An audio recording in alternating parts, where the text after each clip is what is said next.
In this daily drop, we're going on a field trip, and it's going to be a DIY or do-it-yourself project where we're going to build not one, but two 4-foot by 4-foot silver white beadboard modifiers that will fit in your vehicle. So let's go. All right, kids, hopefully this is going to be part one of two. Part one is the build. Part two is using the product. And one of my favorite modifiers out there is something called Beadboard, which is a compressed styrofoam. I use this all of the time because when you are bouncing light off of beadboard, it has this beautiful quality. It scatters, it's really soft, it's very pleasing on subject matter that it hits. And I just think it's, as they say, the bee's knees, and it can be very inexpensive for you to be able to put these together.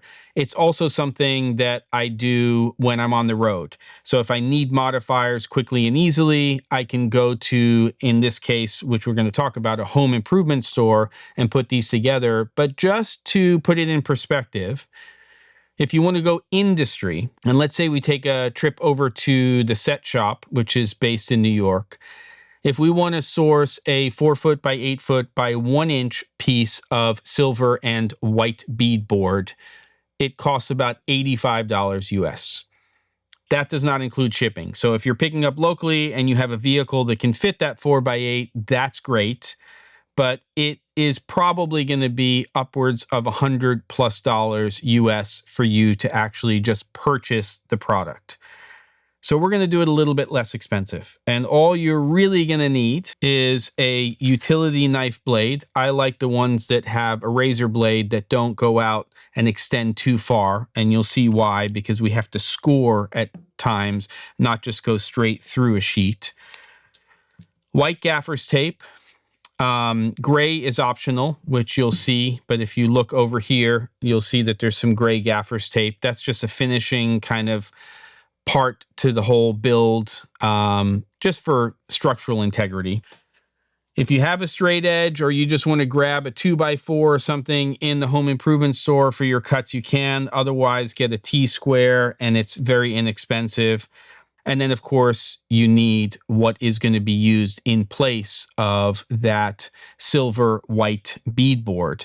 So here we are, and we're taking a look at the insulation aisle at Lowe's. And there's various sheets of this type of insulation, and it's essentially the same product that they have at the Set shop. It comes in usually 1/2 inch all the way up to 2-inch thickness.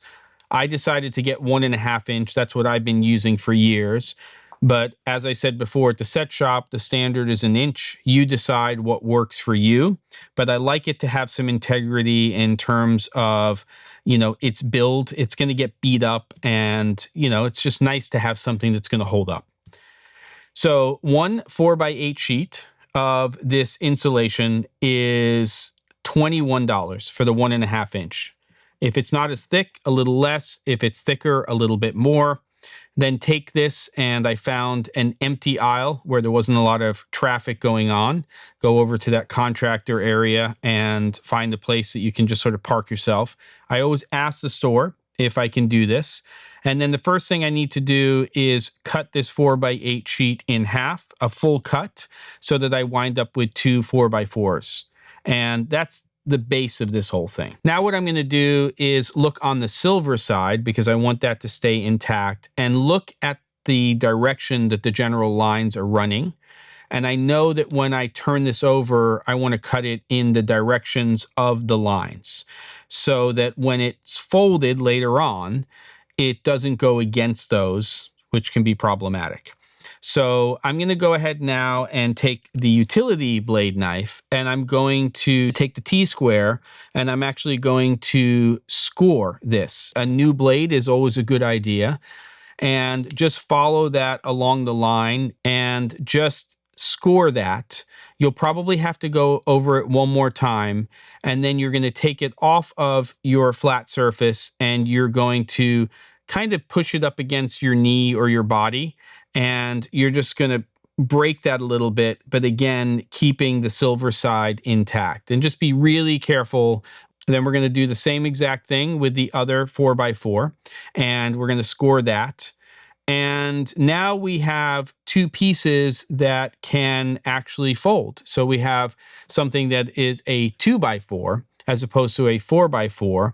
And now it's time to vacate and leave the store. And then what I did is I went out into the parking lot, and before I loaded it up in the car, you could do this at home as well, is I peeled off on the white side that coating. It's great when you're using it for insulation, but what you really want to do is have a clean side to each of those.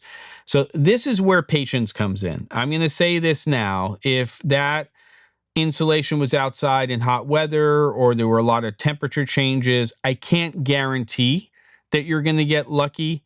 But oftentimes you will get lucky if you have patience. Don't rush this. It takes a while to get that off of the actual, what will become your beadboard side, your white beadboard. But just take your time. And as you can see here, I did get lucky. Then into the vehicle, fits easily into a small hatchback or a small SUV, and then back to the barn for the rest of the stuff. That's when the gaffer's tape comes in. And again, depending on the thickness may determine the size of the gaffer's tape. Mine is 1.5 inches. So when I open up and I fold that, I basically have 3 inches of space there. This is 3-inch gaff. If you wanted to go over the edges, you could get 4-inch gaff if you want and cover all of the edges, because you're otherwise going to have all of this compressed styrofoam, especially on the cut sides, going everywhere. So what we're doing is we're cleaning this up. We're going to go ahead and do that in the middle. We're going to go ahead and do it on all of the edges all the way around. I also... it kind of worked out. I put gray on that one side there in the center, just so there'd be a little bit more structural integrity on the silver side, because it's very, very thin on that side. And then I started to do it on the second 4x4, and lo and behold, I could feel it when I was doing it. It was too short. So I've ordered another roll of 2-inch gray gaff, and I'll do the second one. If you see here, I've got a couple of quacker or platypus or duckbill clamps, and I have these up on C-stands. These are the two 4x4s, and they can be used either on the silver or on the white side, and they are fantastic modifiers. If you really add up what it costs, I'm going to say that for 2 of these, it's going to cost you somewhere in the neighborhood, plus your time, of about $30 US. And that is a far cry from the $100 plus and your time it would have been if you went to somewhere like the set shop. All right, there you go. Easy build to get 2 of these 4x4 silver white beadboard modifiers for about 30 bucks. Anybody can put these together. A little bit of patience, and then the end result is something you can use over and over and over again. Beadboard is one of my favorite modifiers to bounce light off of for fill, so on and so forth. Very, very handy. Of course, the idea here is that you can fit it very easily into your vehicle. If you need something more rigid, don't score it down the middle and just leave it as a straight 4x4 modifier. And you could also just, if you can get them to your studio, use them as 4x8s, and then you have even larger modifiers. Be patient, peeling off that stuff. The end result is worth it. Don't forget to, and I'll see you on the next episode of The Daily Drop.